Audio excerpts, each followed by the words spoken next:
Hello everyone and welcome to another Into the Void real review. This time we are reviewing Beetlejuice Beetlejuice. No, I didn't repeat myself. That is the title of the movie. This is the follow-up to 1988's Beetlejuice, which in my mind is one of the best movies of that era. This is one of Winona Ryder's first movies and Michael Keaton's star vehicle that helped to propel him further as one of the best actors of our generation. Beetlejuice has always been one of those films that stands the test of time along with such films as Back to the Future. It's just one of those films that you can put on repeat and not get sick of it.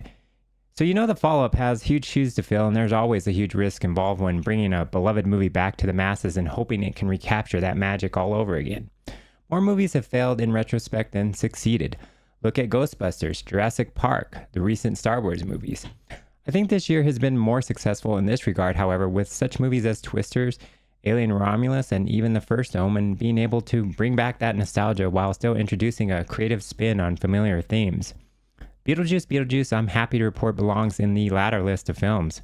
It hits the same familiar beats that the original was known for. It's a superb dark comedy that manages to still be funny and delectably gross in equal parts. I was worried that Michael Keaton wouldn't be able to do what he did in the original. You know, like be funny and diabolical the way only Beetlejuice can be. Would he be able to bring that young manic energy back that was so reminiscent in the 80s edition? How do I know that you're going to keep your word? I swear on my dead mother's soul. Yes. Would the juice be able to get loose, or would it be forever sealed in amber like the Jurassic Park mosquitoes of Isla Nublar? Qué lindo eres. In addition, would the returning characters bring the weirdness back without coming off as awkward? Would this movie avoid treading the same ground too much, but be able to chart its own course with innovative ideas and zaniness? The answer is yes to all those questions. Michael Keaton does a wonderful job picking up right where he left off from Beetlejuice. The comedy is spot on and consistent with excellent performances from Winona Ryder, Catherine O'Hara, Jenna Ortega, and Willem Dafoe, who is a welcome addition to the veteran cast of the original. Practical effects are used to good effect with minimal CGI used. Tim Burton seems to know what worked before and smartly uses those things here. It never gets old seeing all the people in various states of how they died in the afterlife clinic or whatever you call it. It's a comical touch that never gets old. So before I move on, just know there's going to be some spoilers, and if you don't want to know anything else about the movie, stop here and watch it later. Alright, let's continue. The writing is well done with an engaging plot that has Beetlejuice's ex, Dolores, played by Monica Bellucci, trying to find him so that she can exact her revenge on him. Beetlejuice! What the f? The tables have turned on Beetlejuice, with him having to escape an unholy union with an entity that can suck the very soul out of the dead, making them dead. But before that, we see where the Dietz's family is many years later. Lydia is now the host of a ghost show where she communicates with the dead. The living, the dead. Can they coexist? Meanwhile, Astrid is pissed with her mom because ironically she cannot communicate with the one dead person that would mean the world to her, her dad, who Lydia split up with before his eventual death. Her phone rings incessantly with alleged mom as her saved contact whenever her mom calls her. A nice hilarious touch. One thing I appreciate with Jenna Ortega's performance is she didn't do a retread of Wednesday for this role. It would have been unrealistic and too easy to just transplant that performance into here. My mom grew up here, that old house on the hill. Wait, the ghost house? Is your mom Lydia Dietz? Unfortunately. She's a legend. It would have been unrealistic and too easy to just transplant that performance into here. She also isn't just a retread of the goth girl performance that Winona did in Beetlejuice. Huge win in my opinion. Delia Dietz, played again with flair by Catherine O'Hara, seems to have upgraded to a new form of art that is a little frightening. I don't know if I can put it to words, so I'll leave that to your discovery. Then there's the father, Charles Dietz, played by Jeffrey Jones in the original, who is non-existent in this one due to his death. Google his name and you'll know why they probably didn't put him in this movie. I'll not get into that here.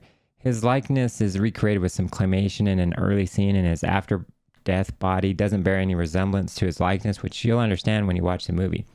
I think everything just works because you got the same people involved, such as Tim Burton directing and Michael Keaton once again starring as Beetlejuice. Can you imagine anyone else in that role? Spill your guts. Who wants to go first? All right, I will. see, I'm willing to do the work. I didn't think so. Side note, did you know there has been a sequel in the works since the first one came out back in 1988? You want to know what they were going to call it? Beetlejuice Goes to Hawaii. Yes, glad that fell through. Anyway, Beetlejuice Beetlejuice has a steady stream of funny scenes that move the rapid moving plot along at a brisk pace. The Deeds family goes to the old house that they swiped from the Maitlands, who were ghosts in the last one. They don't make an appearance in the follow-up. After all, they moved on. Anyway, they go back to their old haunts to bury Charles Dietz. Later, Astrid runs into some unexpected trouble when she realizes she can see dead people as well after rebelling against Lydia's impromptu marriage with her bizarro manager of her ghost show. Surprisingly, Justin Theroux as Rory, Lydia's manager, is pretty funny and gets his moments to shine. I imagine him as a spiritual successor to Otho from the original for some reason. Maybe because they look similar. Anyway, moving forward, Lydia seeks out Beetlejuice for help when she realizes Astrid's new love interest is not the lover boy he appears to be and is trying to do a little afterlife switcheroo on her. Ironically, yes, irony is hugely thematic here, Astrid could say the same of Rory, who isn't who he here appears to be and is just using marriage as a means to Lydia's money. In the end, Beetlejuice is only so eager to help Lydia, but only if she marries him, providing the escape from his ex. Now's my chance.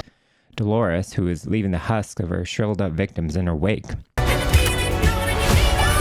Recognize this post. Never seen that shit before in my life. Or afterlife. The effects, like I said, are good because of the use of the practical over CGI.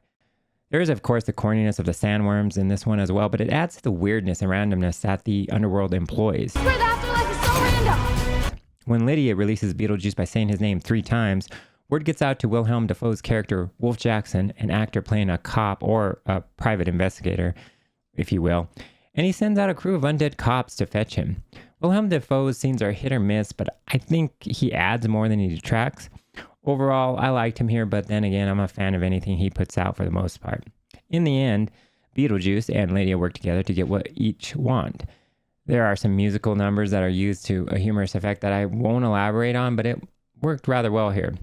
Overall, this movie does an excellent job of building off the original. Whether it stands the test of time and becomes a classic, we won't know until we look back on it several years from now. But as of now, I can tell you, I love this movie and was pleasantly surprised how good it was. I was wary at first before I went to go see this, but it exceeded my expectations. I'm giving this an 8 out of 10. I'll tell you that I don't want to see a sequel to this one. It needs to end here. This is a good send-off for the Dietz family. May they rest in peace. May they make their way onto the Soul Train. Guys, tell me what you thought of Beetlejuice Beetlejuice. Do you want to see a sequel to this? We could call it Beetlejuice Beetlejuice Beetlejuice. All right, guys. See you in the next one when we venture in the void.